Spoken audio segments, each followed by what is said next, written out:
Okay.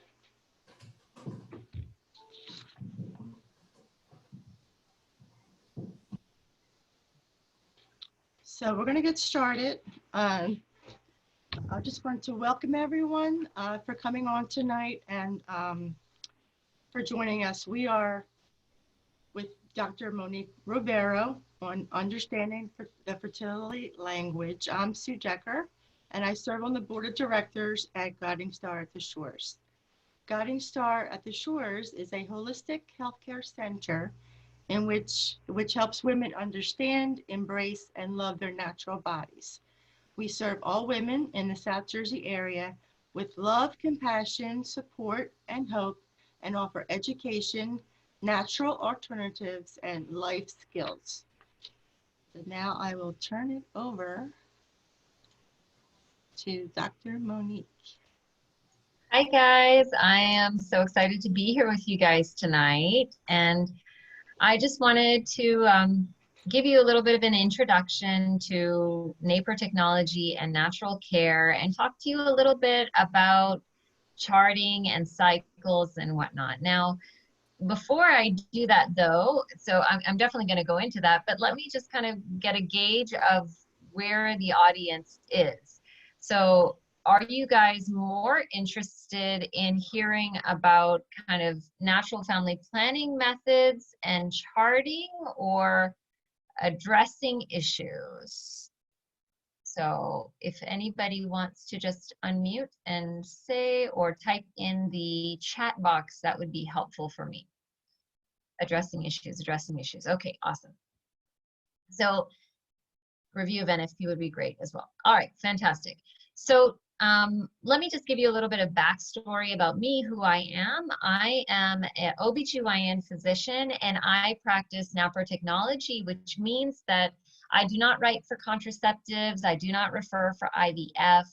I was trained as a typical OBGYN resident and physician. I practiced for many years doing all of those things before I knew better. And I had a really interesting conversion. My marriage was on the brink of divorce, and God really stepped in and healed my marriage. And because of that, I felt the need to do something major to pay him back. So it had been shortly after I read Abby Johnson's Unplanned and had kind of understood the importance of going and praying outside of abortion centers. And so I went and did that.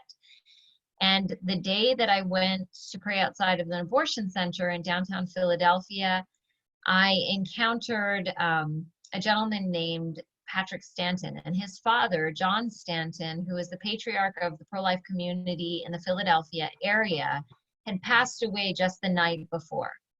And so it was really interesting because Patrick Stanton's father, John, used to pray at all of the abortion centers. And for years and years, he had prayed that God would send a pro-life OBGYN to start a Gianna Center, which is a center which is similar to the one that you guys are familiar with, the Guiding Star Center, where they offer holistic natural care to women, and they provide services for women who are abortion vulnerable. And I just happened to show up on the day after he passed away. So his son was convinced that his father had something to do with my showing up on that day.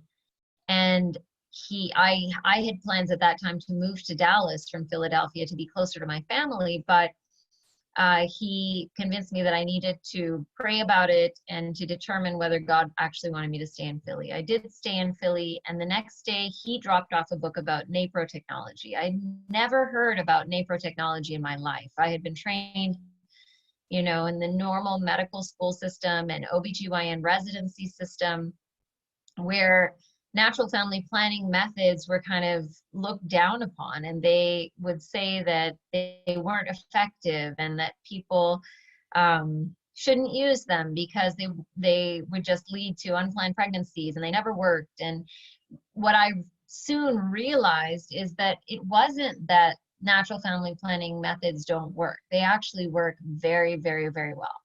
But it's actually that the people who were teaching that course material had no idea about the newer natural family planning methods. They were considering things like the rhythm method and withdrawal as natural family planning methods, which we know that withdrawal is not a natural family planning method by any means, and that the rhythm method, although it was something that many people used, it was a little bit difficult to use. It was kind of convoluted. You had to do a lot of calculations in order to try and figure out when you would be fertile and when you wouldn't.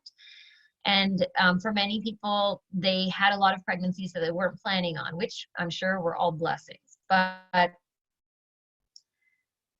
the people in medical school and residency knew nothing about the symptothermal method, about Crichton fertility care natural family planning, about the Marquette method, about Napro technology. I had never heard of any of those things. So when I received this book about Napro technology, the day after I showed up at this abortion center, I was just blown away, because this book, it talked about all the different GYN issues and how they could be addressed differently using Napro technology. The things that really kind of hit home big time were the use of progesterone to address postpartum depression, and the use of progesterone to address painful ovarian cysts, and to help people with polycystic ovarian syndrome, to help cycle them. These are all really common issues that we come across quite often in like day-to-day GYN practice. And typically, the main treatment for almost every medical issue in the GYN community is, oh, just shut down the cycle using contraceptive pills. First, they make sure, especially if someone's having abnormal bleeding, that there's no cancer. As soon as they rule out cancer, the next step is usually to shut down the cycle using contraceptives. But if it's abnormal bleeding, they use this for. They use it for acne. They use it for PMS. They use it for people who are trying to conceive. Sometimes they'll tell them, oh, you should just take birth control for a little while, and then that will reboot your cycle. They'll use it for people with polycystic ovarian syndrome, with endometriosis. Pretty much every GYN issue out there, the solution is, hey, just get on this birth control pill. And what happens is these poor people never get to realize what the true underlying issue is. And they oftentimes have no idea that many of these abortifacients that are hormonally based, many of these contraceptives that are hormonally based are actually, they have an abortifacient property to them. Because what that means is that one of the backup mechanisms of these contraceptive pills is to thin the inner lining of the uterus. So let me just do a little picture for you guys. So when you have a uterus, excuse my drawing here. Okay, it's a little bit of a funny shaped uterus. But inside of the uterus, you have this lining. You have the tubes. You have the ovaries. So most oral contraceptives or hormonal contraceptives, their goal is to shut down ovulation from these ovaries, to prevent the ovaries from ovulating each month, producing an egg, a follicle, which will rupture, and then that egg will go down this path and meet up with a sperm here. But not all of these contraceptives work perfectly, and sometimes you'll have a breakthrough ovulation. So this little egg will make it into this fallopian tube, and it'll be hanging out here. And although you also have backup mechanisms which thicken the cervical mucus here to try and prevent sperm from getting through the uterus into these tubes here, sometimes, there's hundreds and hundreds and hundreds of sperm. So sometimes the sperm, one or two will manage to get through, and if that just one sperm meets up with this one egg that happens to be present because the ovulation was allowed to happen because the contraceptive didn't work properly, then that embryo, this new life, will rotate and go all the way down this tube, and it will want to implant. So they have this backup mechanism where the inner lining of the uterus, which is normally nice and plush and thick and ready to accept a beautiful embryo to implant within it, because of the hormones, this lining becomes very, very, very thin. And when it's very, very, very thin, then this poor little embryo cannot implant. And if it can't implant properly, then it might become aborted.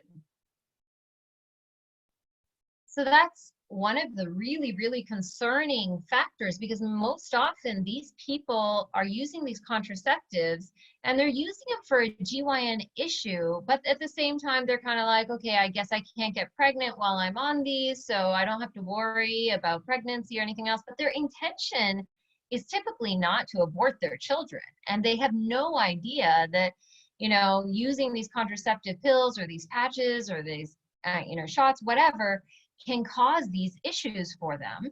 And most often they have no idea that, you know, placing an IUD, the T-shaped device that goes into your uterus, that in and of itself, it typically doesn't even shut down ovulation. So every single month they're ovulating, and this is a possibility of an abortion right then and there. And they have no idea.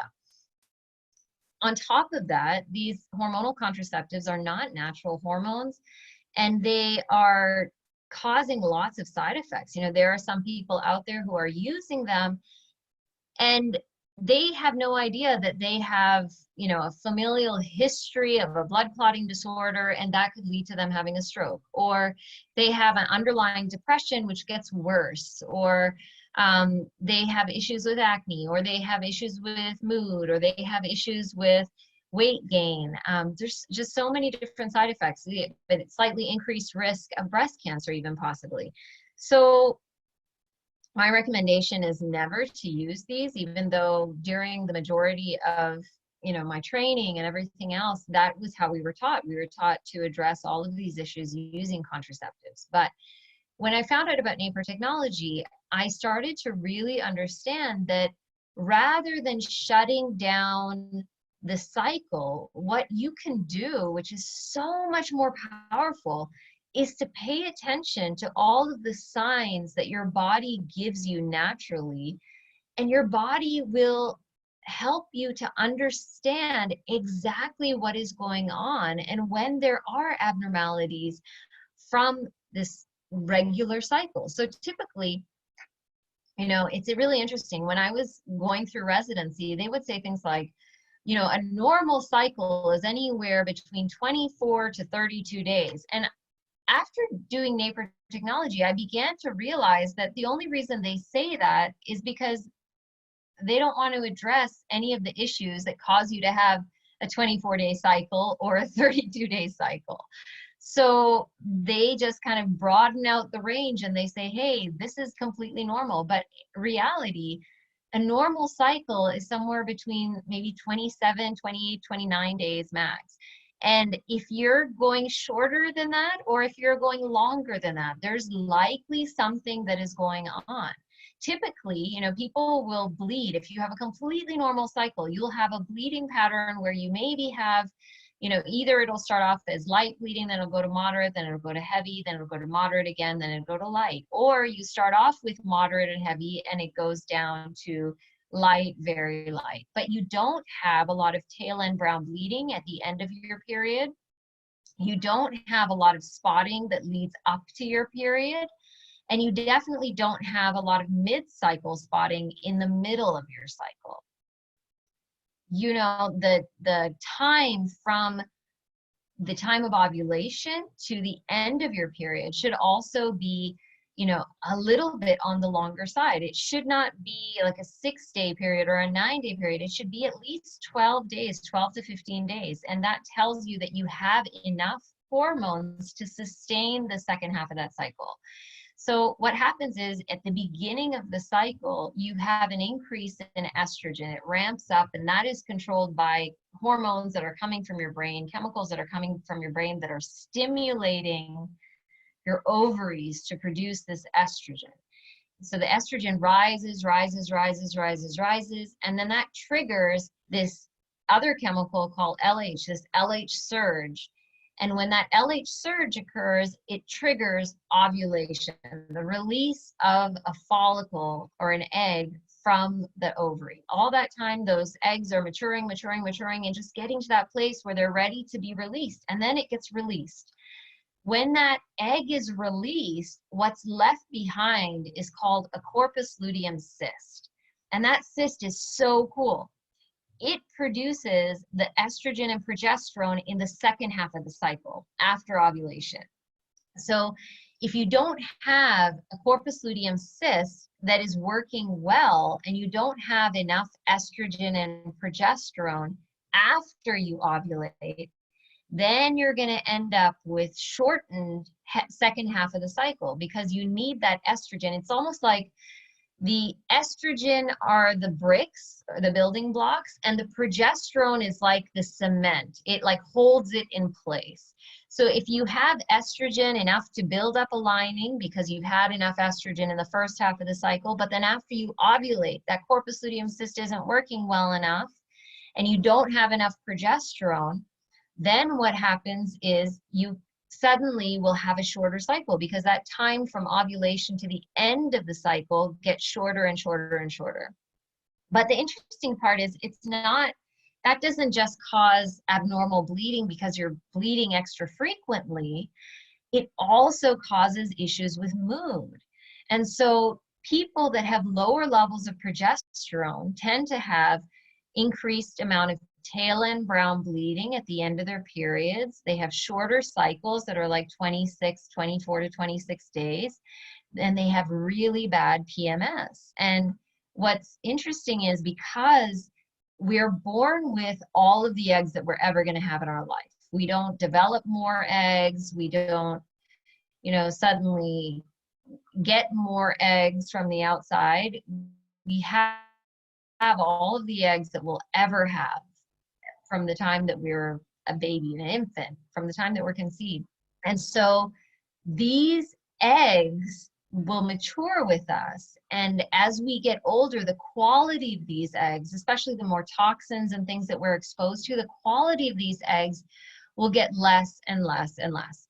And so when we are getting closer and closer to menopause, or that perimenopausal time, when we hit our 40s, sometimes for people it's a little bit earlier, then we start to notice that the quality of that egg is not as good, and the quality of that corpus luteum cyst that results from that ovulation. So after that egg is released, what's left behind is that corpus luteum cyst.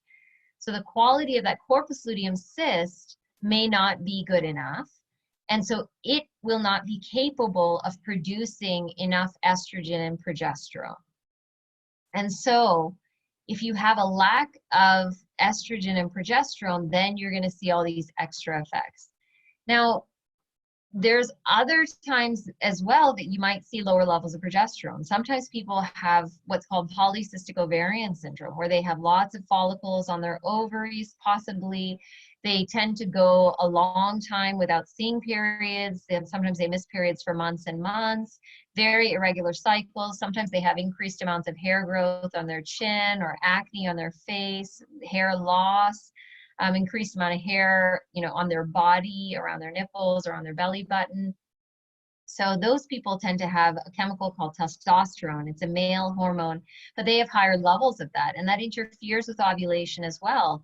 Those people tend to have lower levels of progesterone as well, because they have issues with ovulation and issues with producing progesterone. So all of these things, the thing is, if we have these issues like abnormal bleeding or irregular cycles or PMS symptoms, and the response of the gynecologist is, oh, we should just put you on a birth control pill because that will give you a regular bleed and then you'll be fine. But what that does is it just hides the problem. So the woman never really understands what her underlying issue is. And then when it's time that she wants to actually conceive a child, she'll get off of the birth control pills, hoping that everything is completely normal. And what you'll find is that that underlying issue is still there. And so now she's trying to deal with it, but she has no idea how to deal with it. So their response at that point is, oh, you're having issues with infertility? You need to go and see an IVF doctor. And that IVF doctor will give her Clomid and for a few rounds, and then they'll do an IUI where they'll insert the sperm into her uterus. And if she doesn't get pregnant with both of those things, the next thing is you need to have IVF. And if it's IVF, most people have no understanding of exactly how that works. You know, they take the man's sperm, they petri dish, they create embryos, and every one of those embryos is those people's children.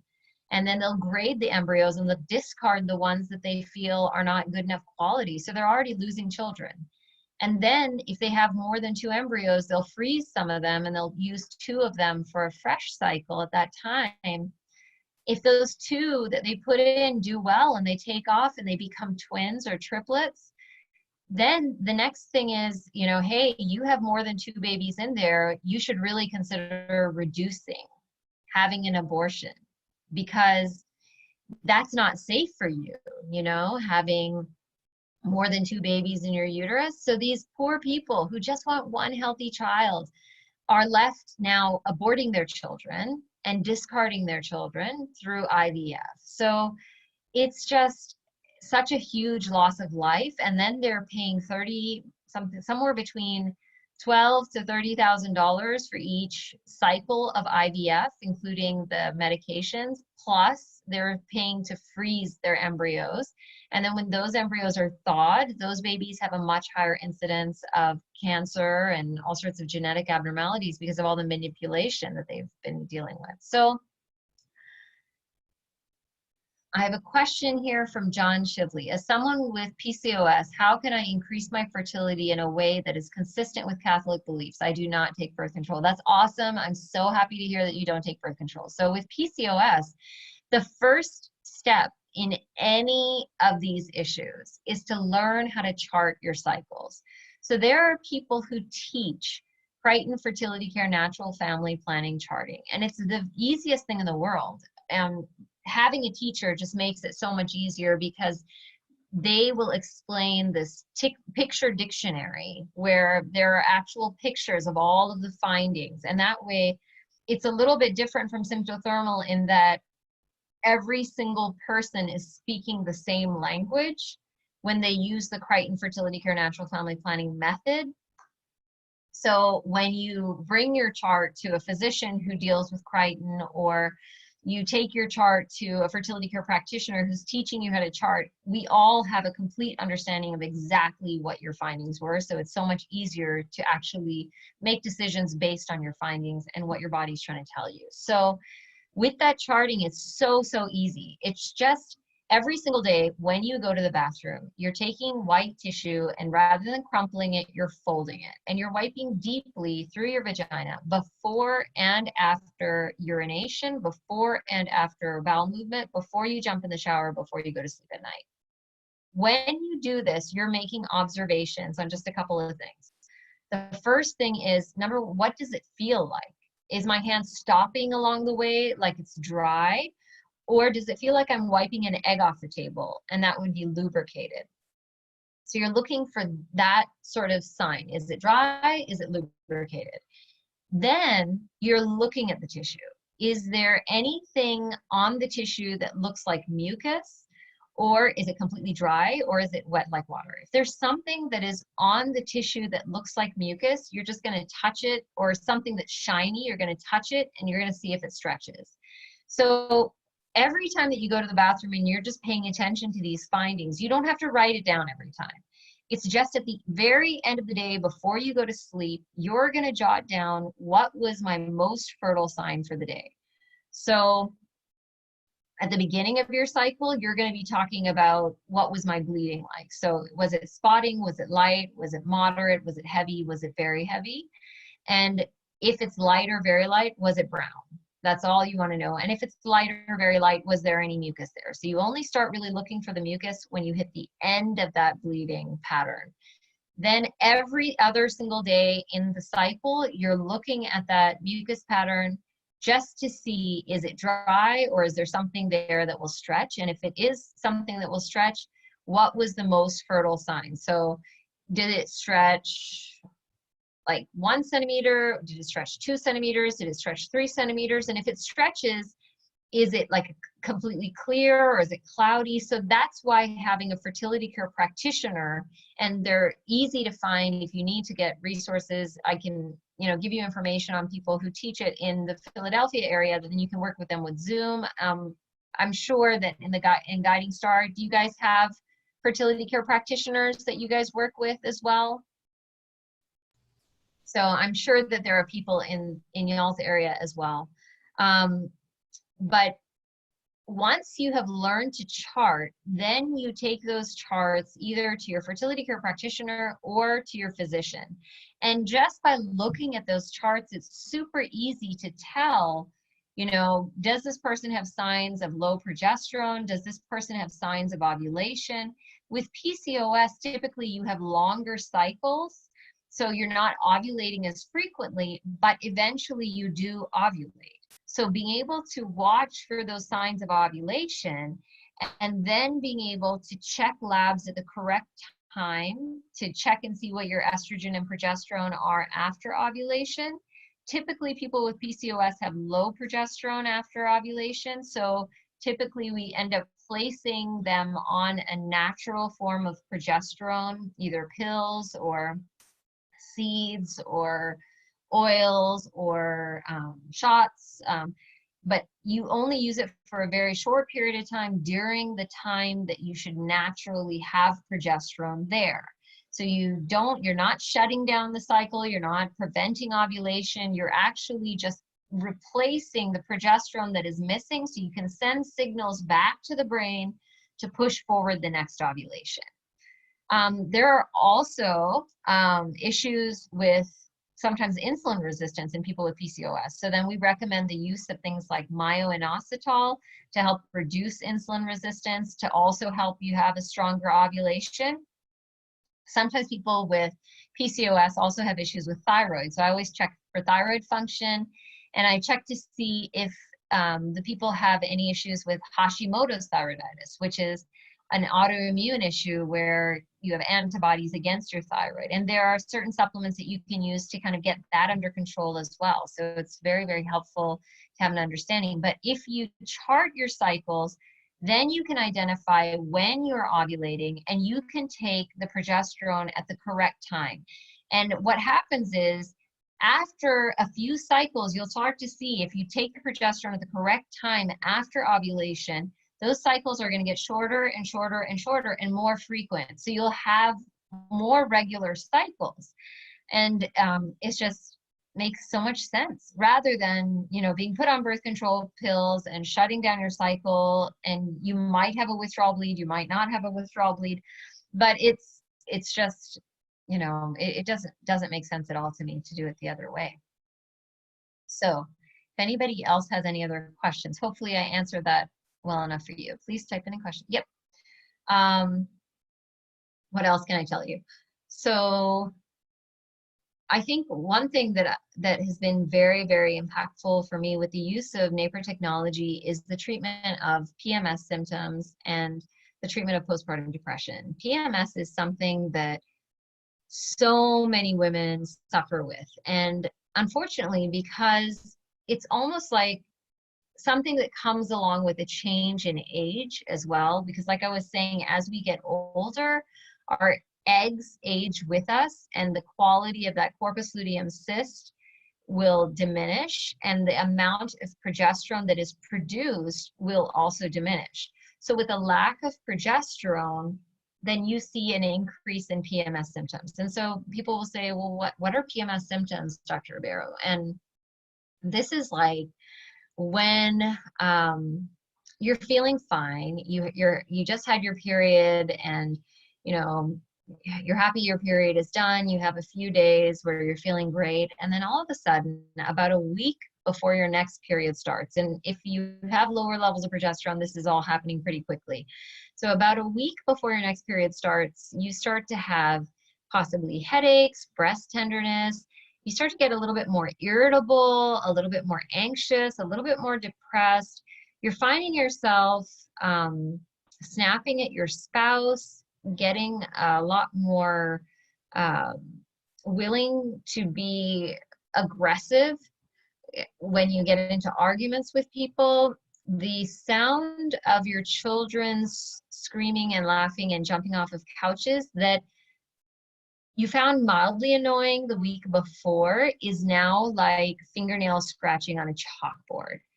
And it's a very, for most people, it's a very instantaneous sort of goes from one day to the next, a sudden shift.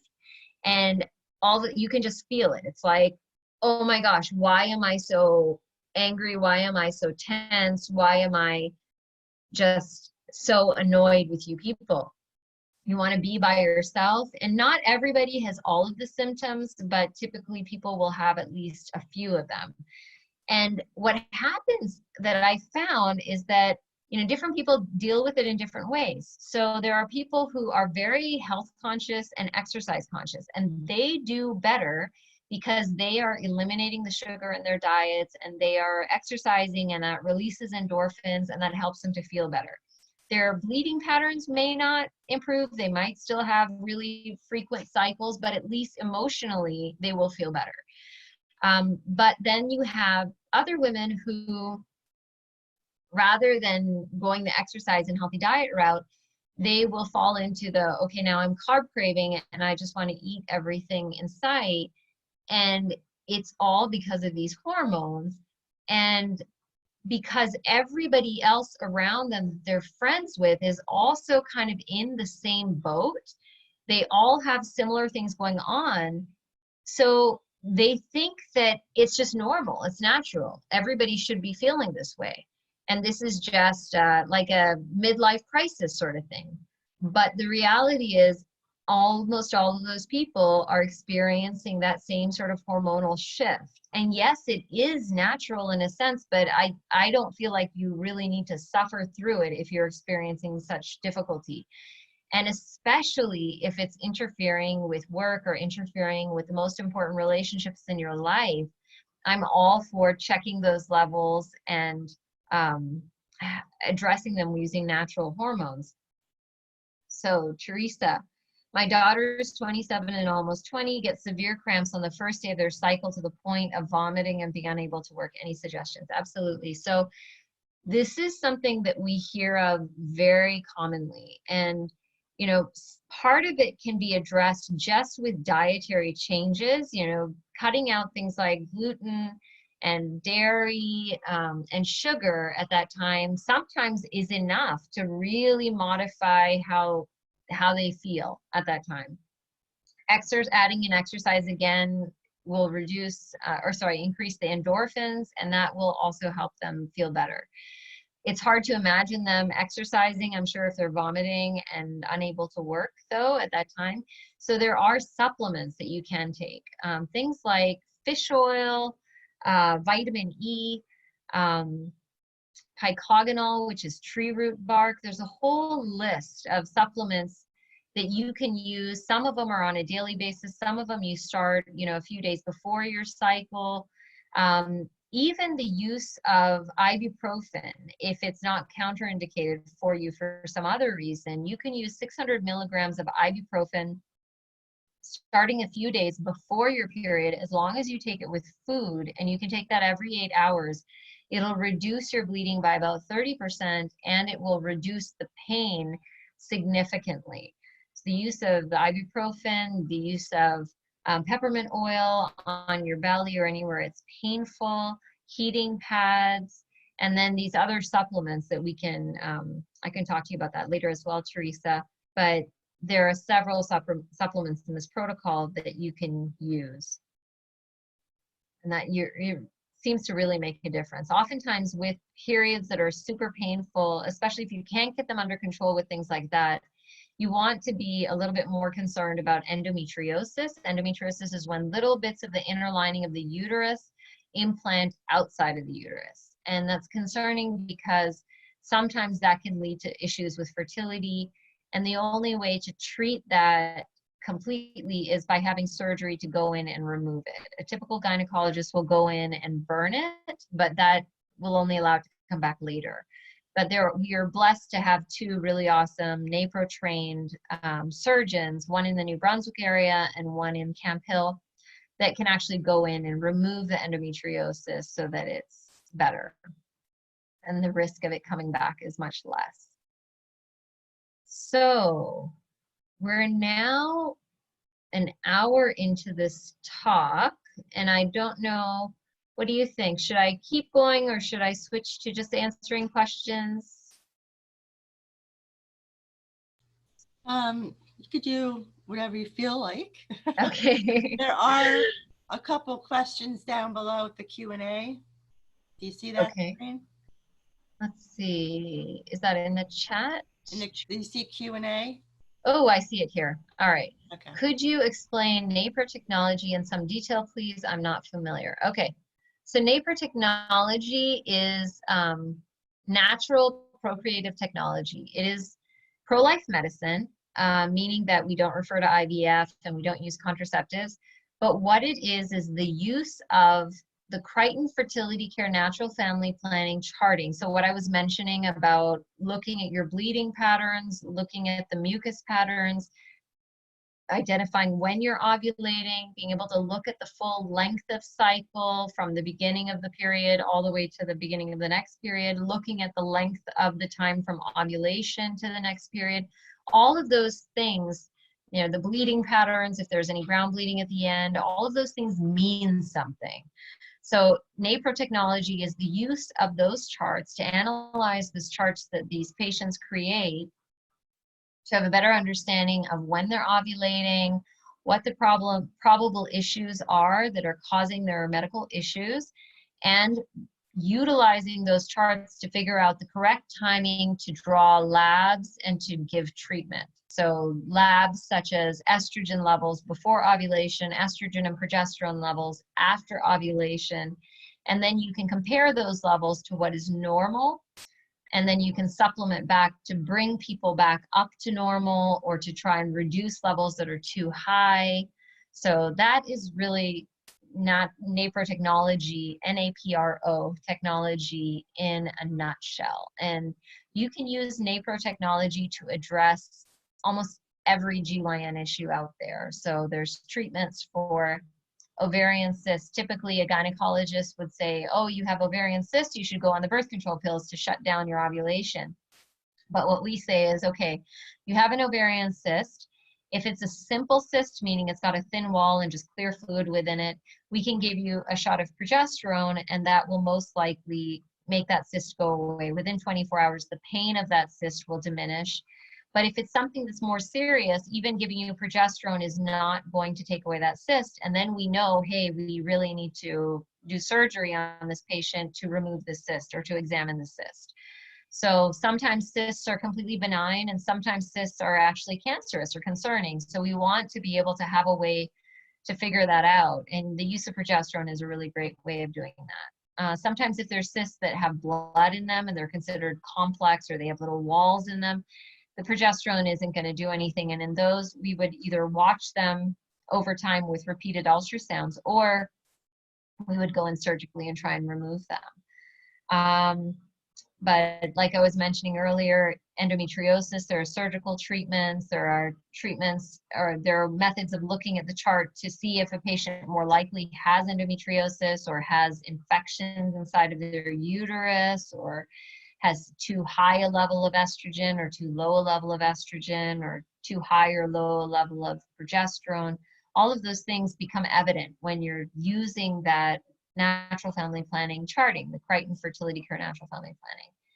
That kind of charting is the best when it comes to helping anybody who has any sort of GYN issue. If you're someone who has absolutely no GYN issues, you have a 28-day cycle, your cycles are like clockwork, you don't have any signs of PMS, you've never missed a period, then you have a couple of other issues as well, which are equally wonderful when it comes to achieving or avoiding pregnancy. So the symptothermal method, where you're looking at your charts still for the mucus, but you're also looking at, the position of your cervix, and you're looking at your temperatures to identify when you're ovulating. That particular kind of charting you can use to determine when can I achieve a pregnancy, when can I avoid a pregnancy. Same thing with the Marquette method, super helpful. You use the Clear Blue fertility monitor, and it tells you when your estrogen levels go high, then it tells you when your LH level goes high. So it gives you an idea of likely when you're going to hit that peak day, when you're just about to ovulate. And the use of that method, the Marquette method, is also very helpful for achieving or avoiding pregnancy. But none of those methods allow you to access the goodness of Napro technology, which is why I prefer Crichton Fertility Care Natural Family Planning, or a combination of Crichton and the Marquette method. So you can chart with Crichton and also do the Marquette method with that Clear Blue fertility testing. It's just a urine test stick that you stick in there to see when you have higher estrogen and when you have the LH surge.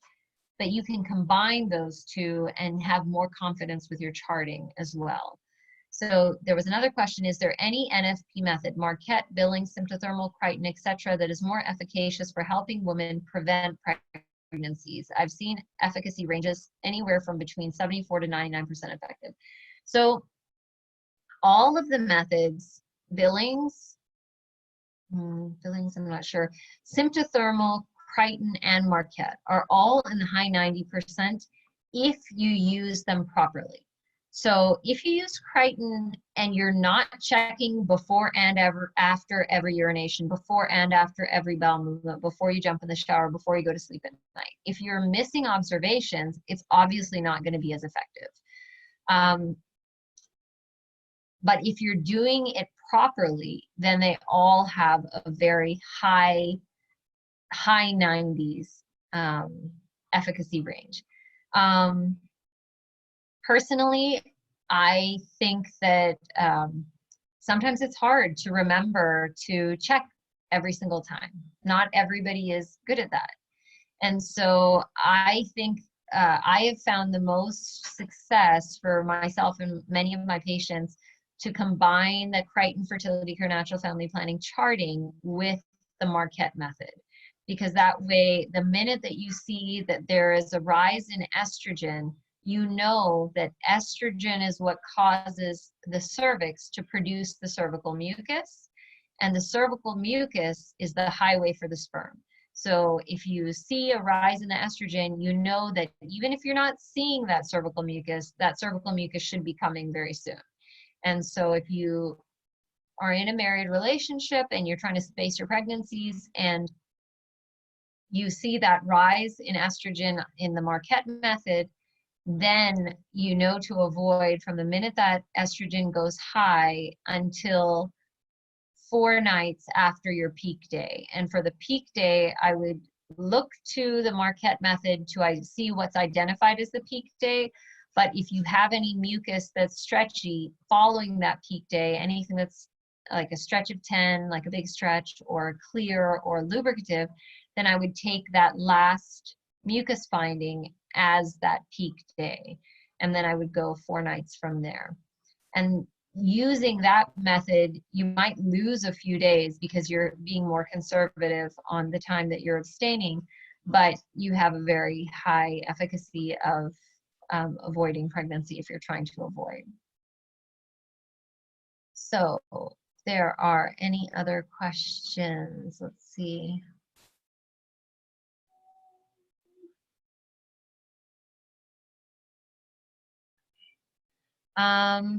What else can I tell you guys? It's really interesting, especially when I started treating patients for PMS symptoms.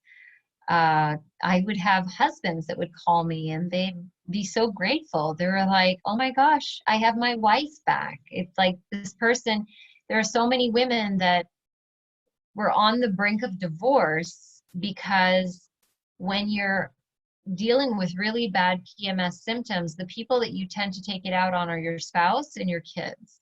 And so if you're having really frequent cycles, you're going from really bad PMS to periods, which sometimes people are just upset during their periods as well because they're having tail end brown bleeding that's dragging on as well, and it's annoying. And then they'll have a few days off and then they're right back in the PMS. So they're always in this state of not feeling themselves and not feeling well. And if that's the state that you're in and you're getting so agitated with your spouse, then you start to think that, oh, you don't get me, you don't love me, you can't show me love anymore, and all that sort of stuff. But in reality, it's that a part of this is the PMS.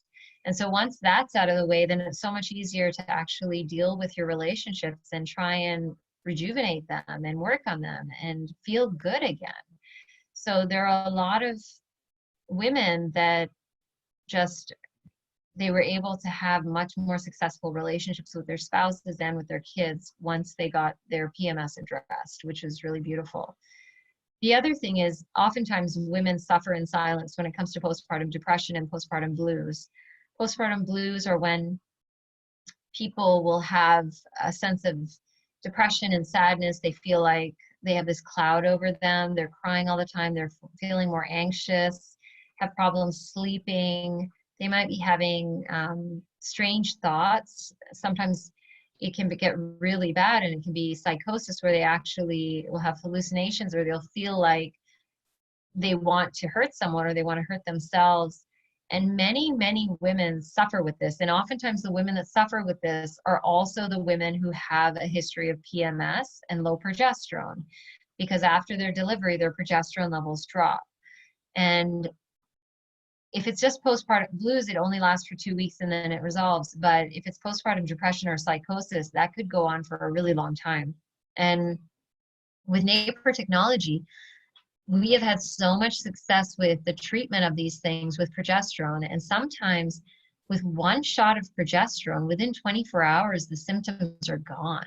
And these women who otherwise would be placed on Zoloft and they just be feeling like they're in this gray zone for months, actually get to feel normal, which is really beautiful. And sometimes, you know, people that have an underlying history of anxiety or depression, sometimes one shot isn't enough and you have to continue with more shots, or you have to give them some oral progesterone as well on a daily basis until they start cycling after they've stopped breastfeeding down the road. But it's just huge that the impact of progesterone for people with postpartum blues and postpartum depression.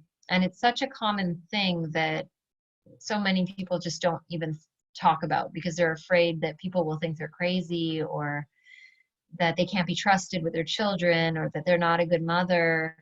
But it's really, really important to actually speak about it and to have treatment for it. Yellow stamps. What can I tell you?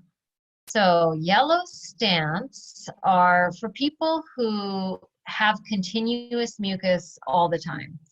And I would highly recommend that anybody who is a yellow stamper, so they have, these people will have their periods and then they will have this continuous stretchy peak type mucus throughout their cycle. Sometimes it's before ovulation and then after ovulation it'll go away. Sometimes it's all the way through the cycle. Those people have usually higher levels of estrogen that are constantly stimulating that cervix. So when people have really high levels of estrogen, sometimes it's because they have issues with their liver, sometimes they have issues with their thyroid, sometimes they have a lot of toxins in their bodies or using a lot of plastics, and plastics and toxins can sometimes give an estrogenic effect.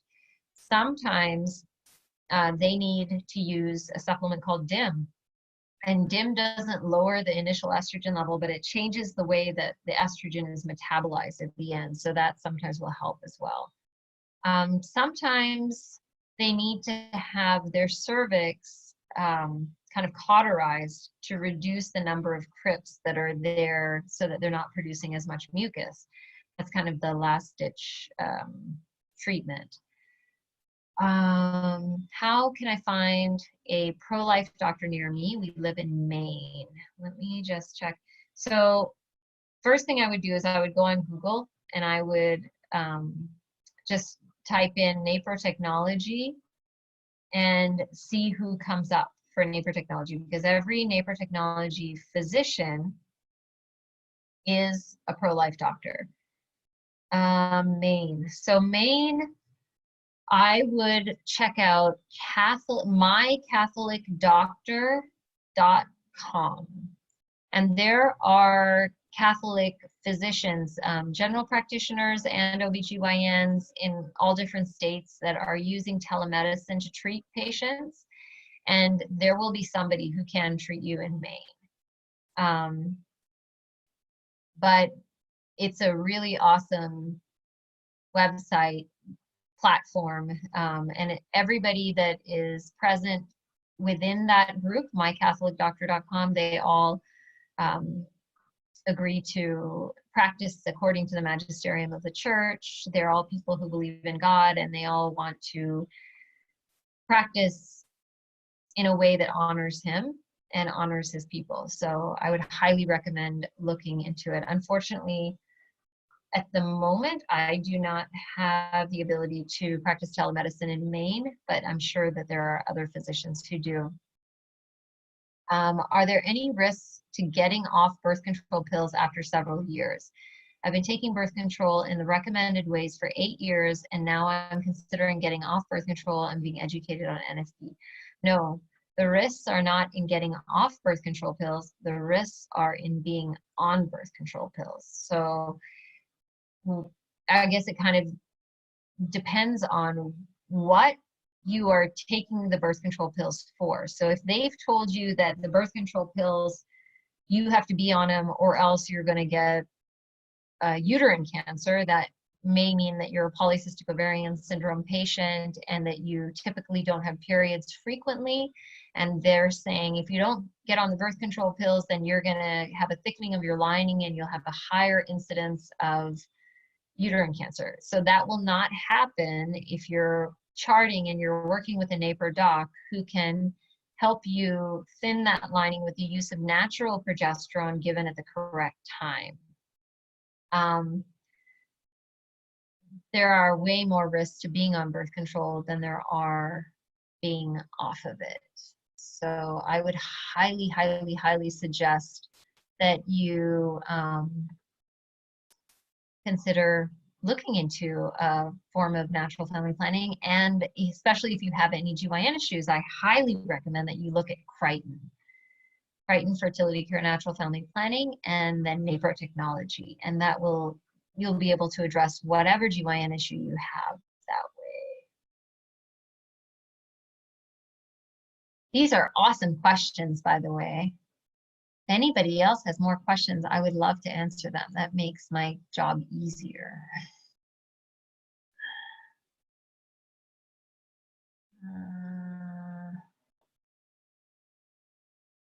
Let's see. So when I have patients coming into my office, I believe that it's really important to address not just whatever the gynecologic issue is going on with that person, because so many other things will also affect your cycles and how your body is functioning. So kind of getting an assessment of that person's relationships and their stress levels and how they're taking care of themselves as far as diet and exercise are also really, really important, because stress can absolutely prevent ovulation, especially now, you know, with COVID and the pandemic and everything else. I'm having multiple people contact me just saying, hey, my periods are all off, I'm not ovulating properly, and it's most likely due to all of the stress having to do with the unknown of what we're experiencing. And people's diets are changing. They may not be in their typical exercise routines because of this, or they may have changed their exercise routines now that they have all this extra time. Suddenly they're running a lot more or losing weight instead of gaining weight. So it can work both ways. But if you're walking through life and you're constantly stressed out and your relationships especially the most important relationships in your life, are not going well for you, it can absolutely be reflected in your cycles, in your bleeding patterns, in your health, and your ability to fight off illness, and your ability to even fight off cancer. So I highly recommend for each one of my patients, not only to just try and address GYN issues, but to really get to the root of what are the relationships that are happening in your life? How can you just get rid of the toxicity in any of the relationships that have any meaning towards for you in your life? So if there's anybody in your life that when you think of that person, you're like, oh, I don't want to go there. I don't want to talk to that person. They just make me feel really bad. Actually addressing that and letting that person know that you've decided to forgive them for anything that they've done to hurt you in any way, and letting the past be in the past and moving forward. And that forgiveness is huge, you know, when you can walk through life forgiving people and just trying to be present in this very moment and to live life to the most that you can at that moment. It's really important, but it definitely affects your health as well. And faith is huge as well. So if you have, there's definitely been studies about people who have faith versus people who claim no faith. And people who have faith have this sense that not everything is on their shoulders, that they have somebody else that they can rely on, somebody else that they can pass their burdens onto. And so their level of depression, anxiety, fear, everything is much less than somebody who feels like this is it. This is whatever happens here, and there's nothing else following this. So when they lose someone, when they lose a child, when they lose relatives, it's huge because they'll never see them again. But if you have faith in some higher being, in God, and if you know that this is not the end of the story, if you know that, you know, you can be forgiven for mistakes that you've made, all of those things also play in to your well-being and your ability to heal and your ability to walk forward with ease and grace.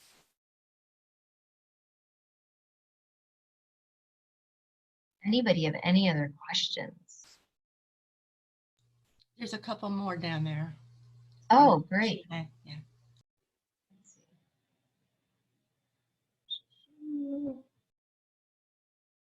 For yellow stamps, what is the DIM supplement? How do we get rid of estrogen surge? I already had the cauterization. So the next question would be, have you had the pre and post peak labs? So starting on day 6 or 8 of the cycle, you would go and have estrogen levels drawn every other day until you see a rise and fall in the estrogen. And then in the second half of the cycle, you'd get estrogen and progesterone levels drawn. And they'll compare that to what is normal. And if all of those estrogen levels throughout the cycle are very, very high, then you can try DIM supplementation. And it's just 300 milligrams of DIM that you would take daily. But I wouldn't take it unless you've had the labs to ensure that that's what's going on. Because if you take it and you don't need it, that could cause other issues. You had recommendations for OBGYNs that are Catholic, but are there ways to find OBGYNs that are aware of NFP but aren't necessarily Catholic? I'm an agnostic woman engaged to a Catholic man, and we're struggling to find compromises with our future sexual intimacy. There are, yes, not all. Okay, so it's a little hard for me to say because not all Napro technology doctors are Catholic, but all of the ones that I am good friends with happen to be Catholic. So you can reach out to the Pope Paul VI Institute and you can see if there are any Napro technology doctors that they know of who are not Catholic.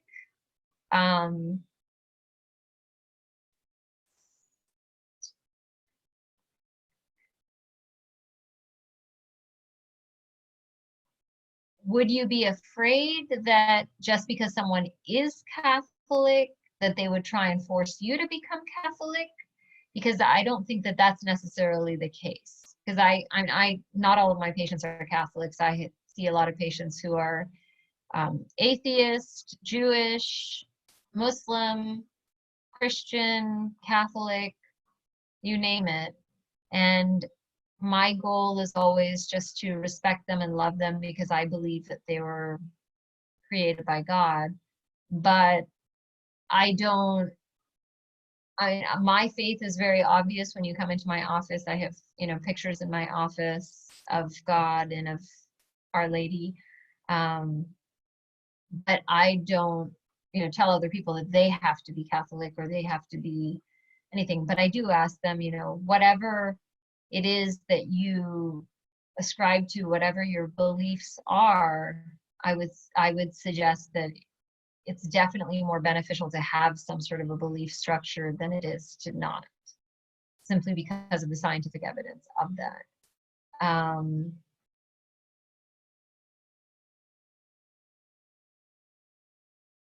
Yeah, I'm not 100% certain who to point you towards that is definitely not Catholic, that's a NFP provider, or at least a Crichton natural family planning provider.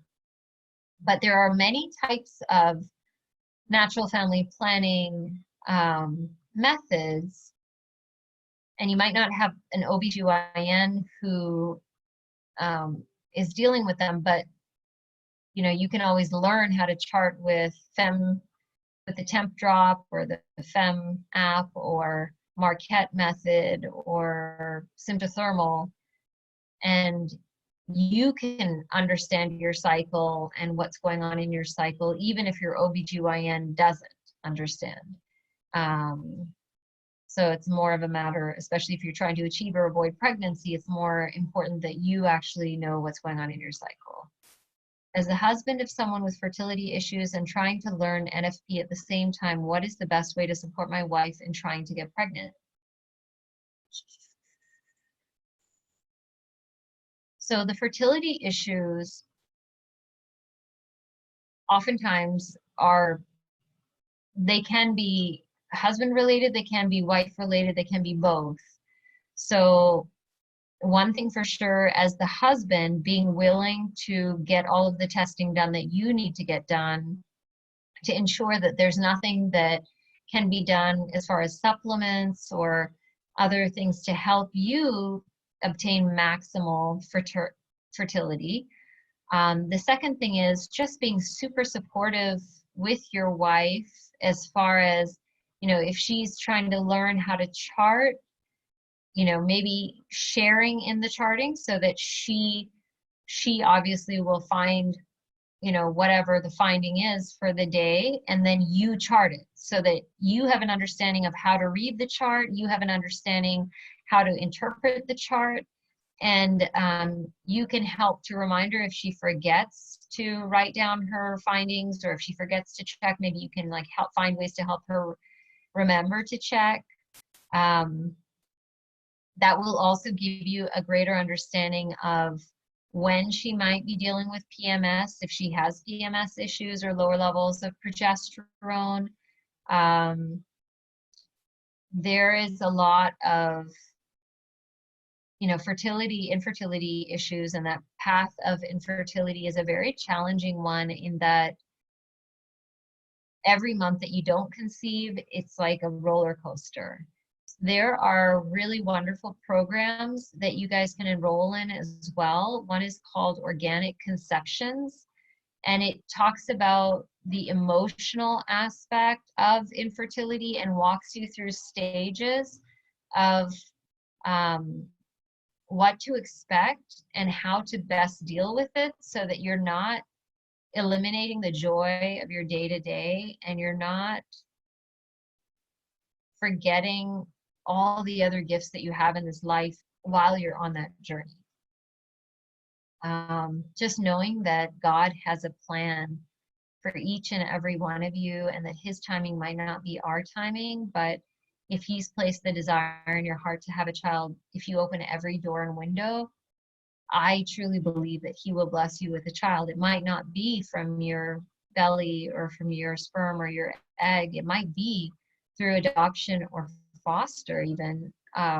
It might be that you're the person in the community that every child wants to hang out with, but he will find a way to fill that hole and expand your family if that's the desire that he placed in your heart. So I think that support, that level of support, that understanding that making sure that your wife knows how amazing, how beautiful, how perfect she is, that she was created perfectly, and that these challenges that you're facing doesn't make her any less perfect. She is absolutely amazing in your eyes, like just showering her with love all the time and helping her to deal with the challenges, the sadness, and find joy, bring joy into every day, even though you're dealing with some challenging times. Something else?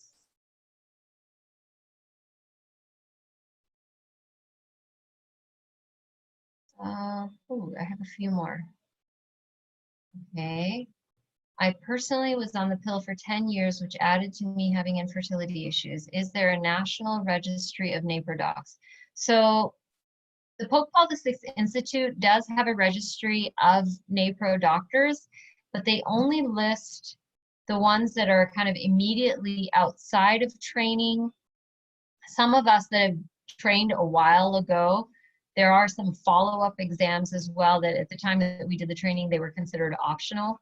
And so many of us have been practicing so long that we haven't gone back to redo those exams that were considered optional at that time. So some of us have fallen off of their lists, but there are other places that you can find, you know, if you just Google Napro technology and the city or the town, then you can definitely find many of us that way. I think there's a listing called One More Soul, where they list doctors who don't write for contraceptives as well. And the FACTS program, where they teach about fertility awareness-based methods, they, I believe, are putting together a log of different doctors. The pro-life OBGYNs have a list of doctors who are pro-life, and many of those doctors also use natural family planning methods.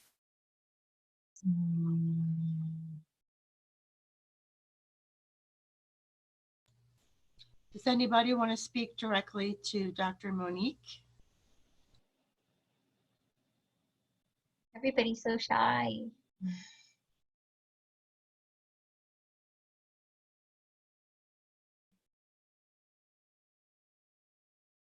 I'm so grateful that you guys all came out. It was really lovely to talk to you guys, and I'm sorry if I just rambled and rambled, but I like to talk.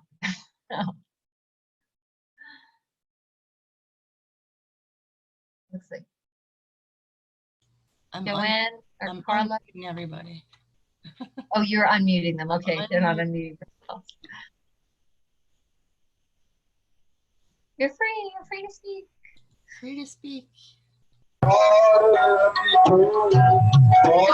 Background noise.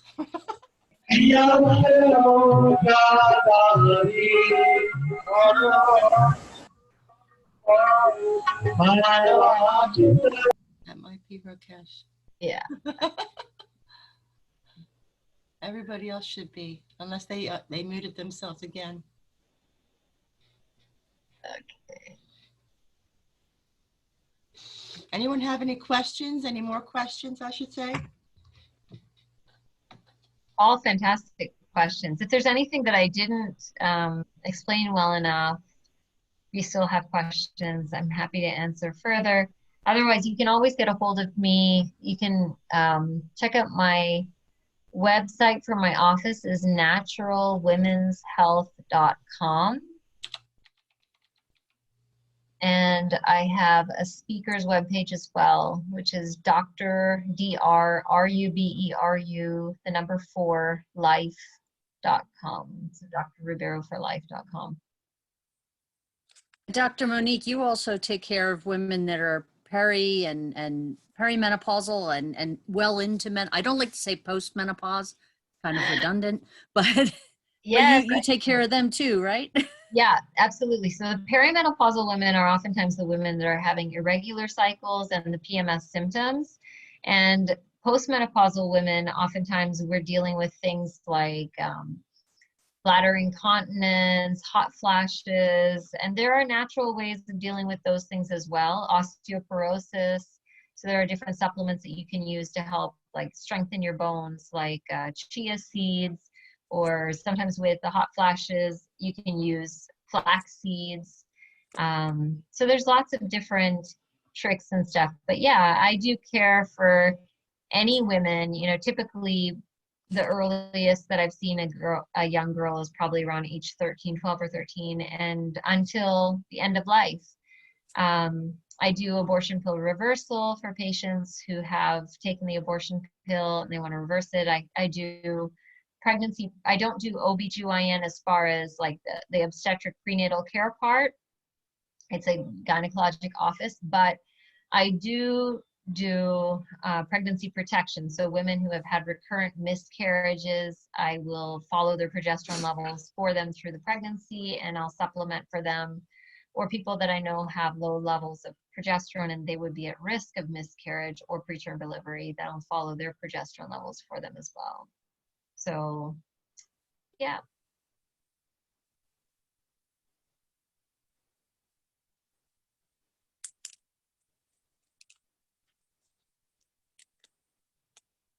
Anybody else? Just wanted to say, for the woman that has been on the pill for 8 years, I was on, way back when, I was on for 10 years. And at that time, they didn't share with us the consequences of being on the pill for a long period of time. I'm not even sure if they still don't tell you what could happen. But after I got married and we started to try to get pregnant, we found out eventually that we were just, or I was infertile because I had been on the pill for so long. So, it was like, well, why didn't anybody tell me that that was an issue? Or, I was put on it, gosh, I was so young. I was 19 and I had a cyst on my ovary, and that's why they put me on it. And of course, when you're 19 and 20 and 21 and you're not really living in the way you should, then you stay on the pill. And because you don't, this was back in the 80s. So, but I'm so happy that people are now know more about natural family planning, and there's a lot of methods out there for women to use and to actually learn about their cycle. Yeah, sadly, the majority of women are still on birth control pills for those very same reasons that you were on birth control pills. So I encounter a lot of girls when I go to talk to high schools and stuff, like even like Christian and Catholic high schools, where they have been placed on birth control pills because they have painful cycles or because they have ovarian cysts or something like that. And they will continue on it. And it's not necessarily, yeah, I do believe that the fake hormones within those birth control pills have negative effects, and they can alter your hormonal cascades. They can alter the amount of hormones that you produce. But it's also just probably the fact that you're not addressing the true underlying issue for so many years, that by the time you get around to getting off of the birth control pill and now your underlying issues are coming up again, everybody around you is like, oh, well, you have ovarian cysts and you're not ovulating, so you just can't get pregnant. So you need to go and have IVF. rather than, oh, you have polycystic ovarian syndrome, and now let's see what we can do. Let's have you chart, and let's have you understand, and let's give you progesterone at the right times to help you cycle. I can't tell you the number of people who have been sent to IVF docs simply because they have polycystic ovarian syndrome. And I don't think it's a good idea to send anybody to them, but I mean, that one in and of itself, it just blows my mind, because those women can get pregnant. They just have no idea when they can get pregnant, because they have no idea when they're ovulating and when they're not. And if they chart, then they would have an idea, and they'll know exactly when they're ovulating. And so they can get pregnant. Yes, I'm so glad that this technology exists now. Yeah, Yeah, for women that want to get pregnant. absolutely. It's a blessing. Well, I guess if we don't have any more questions, or maybe we do. Yes, Oh. there we do.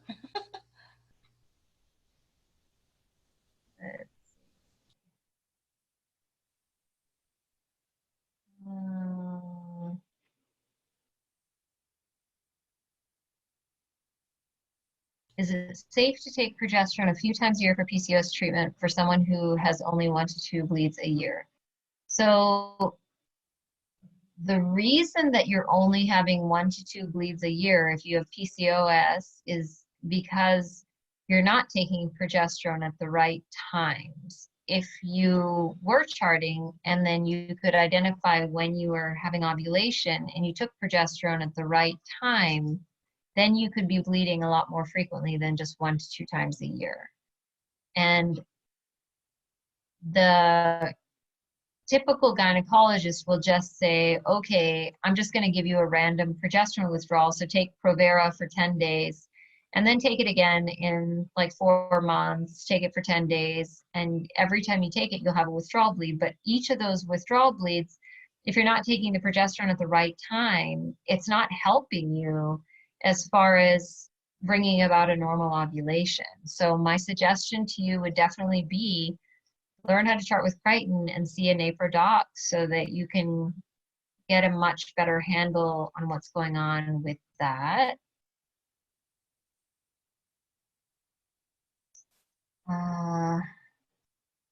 Would the day after pill have any side effects in the long run when it comes to fertility? So this is like the morning after pill, like Plan B. So the morning after pill is an abortifacient type of pill. So on the box, it will say it's not an abortifacient because ACOG, American College of Obstetricians and Gynecologists, has renamed when life begins. So everybody who has ever read an embryology book or has taken any sort of science courses or just has been taught the truth knows that life begins at conception. When the egg and the sperm come together and they form an embryo, that embryo is the beginning of life.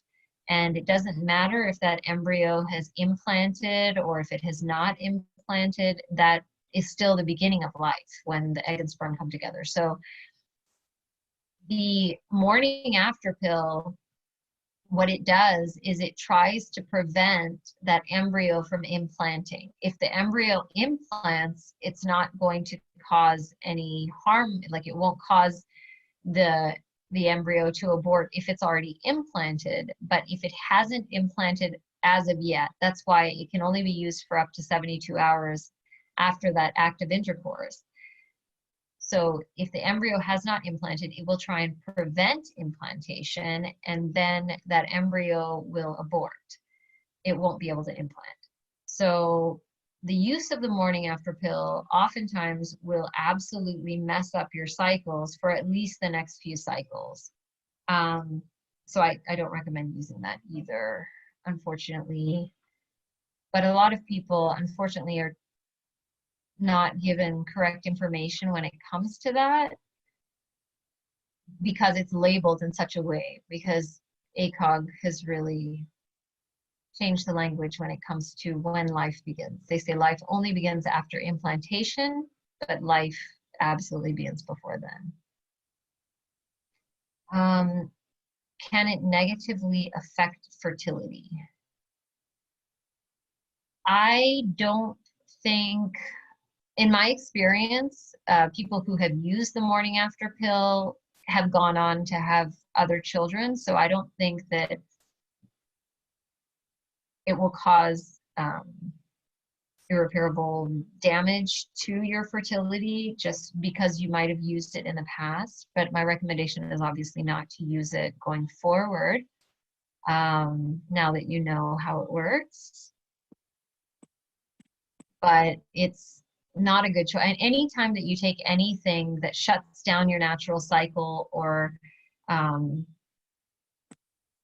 messes with the way that you ovulate on purpose, it's not a good idea. You can mess with the hormones.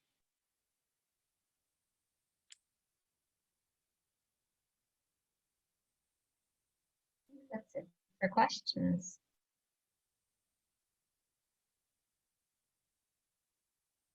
Anybody else?